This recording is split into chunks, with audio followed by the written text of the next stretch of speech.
আসসালামু আলাইকুম। সংবাদে আপনাদের সবাইকে স্বাগত। সংবাদ শিরোনাম। মুক্তিযুদ্ধে ভূমিকার জন্য ক্ষমা প্রশ্নে দলীয় সিদ্ধান্ত নেই জামায়াতের। ডাকসু জয়ী শিবির নেতাদের স্মৃতিসৌধে শ্রদ্ধা নিবেদনকে স্বাগত জানায় দল।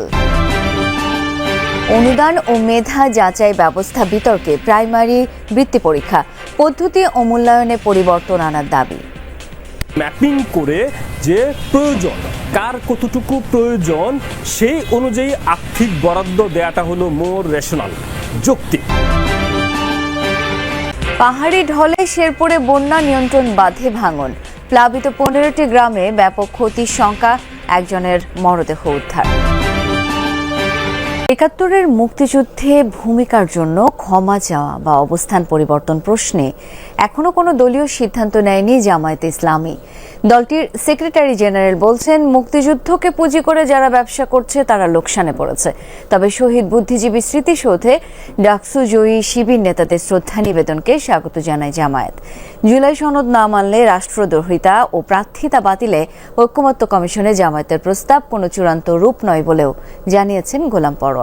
জুলাই সনদ চূড়ান্ত হওয়ার পথে, এর মাঝে জাতীয় ঐকমত্য কমিশনে নতুন প্রস্তাব দেয় জামাতে ইসলামী। এতে বলা হয়, জুলাই সনদ না মানলে নির্বাচনে প্রার্থিতা বাতিল হবে, কেউ সনদ বিরোধী প্রচারণা করলে হবে রাষ্ট্রদ্রোহিতার মামলা। জুলাই সনদ এখনো স্বাক্ষরিত হয়নি, এটাকেই চূড়ান্ত রূপ বলা যায় না। এটা পরিবর্তনশীল আলাপ আলোচনা করে যদি দেখি যে না এটার মধ্যে প্রবলেম আছে, অন্য দলও দেখবে না আমাদেরটা একটু চেঞ্জ করতে পারি, আমরা চেঞ্জ করতে পারি, এটা পরিবর্তনযোগ্য।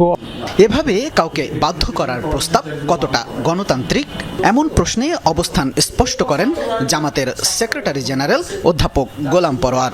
বলেন, জুলাই আন্দোলন ও সনদ ফ্যাসিবাদ বিরোধী ইতিহাসের দলিল, এর সুরক্ষা প্রয়োজন। জুলাই চার্টারই তো একটা বিরাট ব্যাপার। একটা কর্তৃত্ববাদী শাসনের অবসান যে আন্দোলনে ঘটেছে, হাজার হাজার ছেলেমেয়েরা যেখানে জীবন দিল, এটা একটা আমাদের দেশের ইতিহাসের অংশ। জুলাই আন্দোলন, জুলাই সনদটা তো ফ্যাসিবাদ বিরোধী একটা ঐতিহাসিক দলিল। তো এটাকে অস্বীকার করার অর্থ হচ্ছে তারা ফ্যাসিবাদের সাথেই থাকতে চান।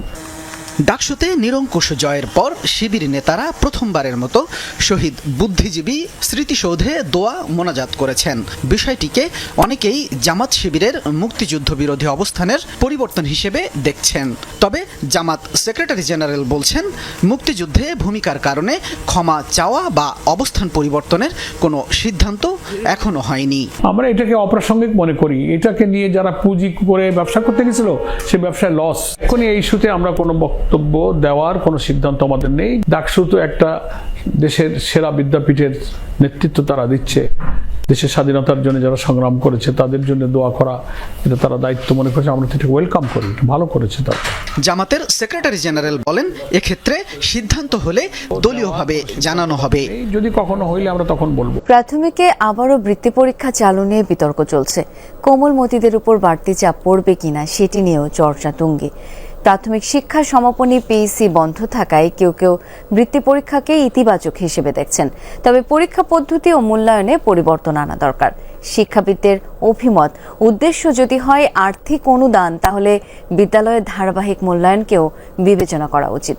পাশাপাশি দরিদ্র এলাকার শিক্ষার্থীদের প্রতি দিতে হবে বাড়তি নজর।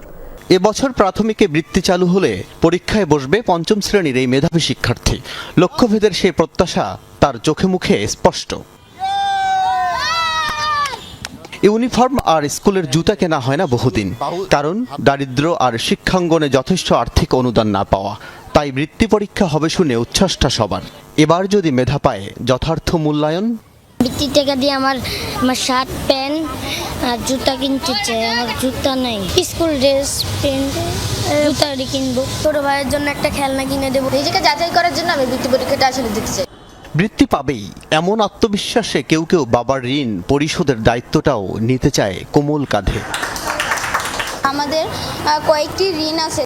এসব শিক্ষার্থীরা জানেও না, চলমান নীতিমালা অনুযায়ী ট্যালেন্ট পুলে বৃত্তির পরিমাণ মাসিক মাত্র 300 টাকা, আর সাধারণ বৃত্তিপ্রাপ্তরা পাবেন 225।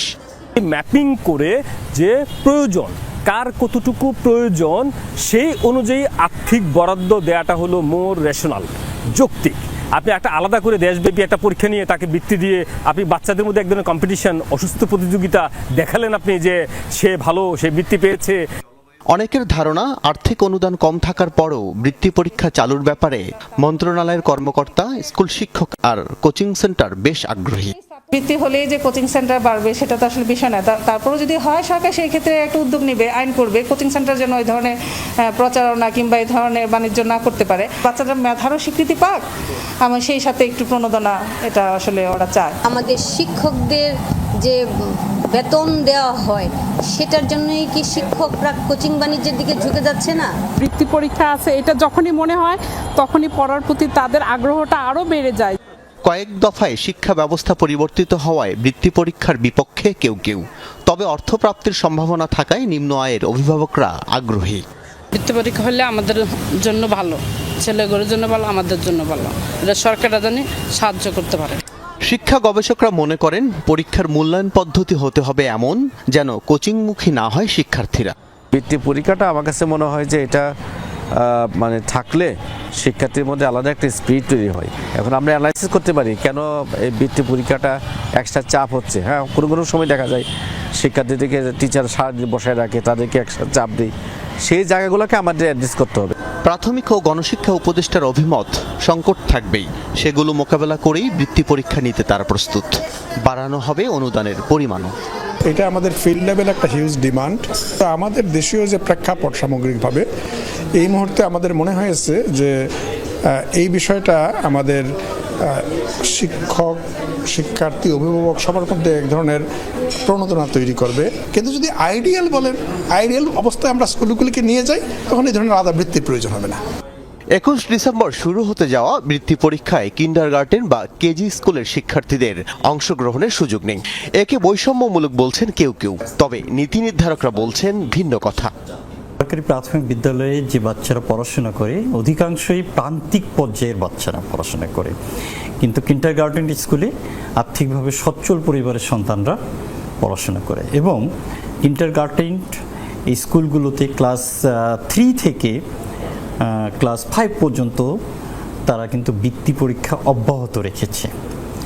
সেখানে আমাদের এই প্রান্তিক পর্যায়ের বাচ্চাদের আর্থিক প্রণোদনা দিয়ে তাদেরকে লেখাপড়া করতে আরও বেশি উৎসাহিত করার জন্যই এই বৃত্তি পরীক্ষা চালু করা হয়েছে। 2009 সালে প্রাথমিকে বৃত্তি পরীক্ষা নেওয়া বন্ধ করে মন্ত্রণালয়, পরিবর্তে চালু করে প্রাথমিক শিক্ষা সমাপনী পরীক্ষা পিইসি। এই পাবলিক পরীক্ষার ফলাফলের ভিত্তিতেই শিক্ষার্থীদের বৃত্তি দেওয়া হতো। চাপ কমাতে পরে বন্ধ হয় সেই পরীক্ষাও। পরীক্ষা দিতে গেলে কি ভয় লাগে, কিন্তু রেজাল্ট আসার পরে খুবই খুশি লাগে। ট্যালেন্ট পুলে বৃত্তি দেওয়া হয় থানা কিংবা উপজেলা ওয়ার্ডে সর্বোচ্চ নম্বরধারীকে।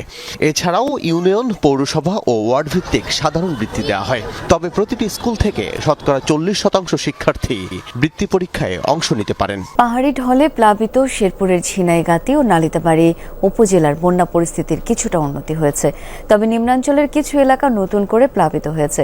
সকালে ঢলের পানিতে নিখোঁজ হওয়া এক শিশু ও কিশোরের মরদেহ উদ্ধার করেছে স্থানীয়রা। উজানের পানি কমলেও নতুন করে প্লাবিত হচ্ছে নিম্নাঞ্চল। এছাড়াও তলিয়ে গেছে ঝিনাইগাতি সদর, মালিঝিকান্দা, নলকুড়া এবং হাতিবান্ধা ইউনিয়নের প্রায় 20টি গ্রাম। বৃহস্পতিবার বিকেলে শেরপুরের মহারশীয় সোমেশ্বরী নদীর বন্যা নিয়ন্ত্রণ বাঁধে ভাঙন দেখা দেয়। ভেসে যায় নদী তীরবর্তী 15টি কাঁচা পাকা ঘর।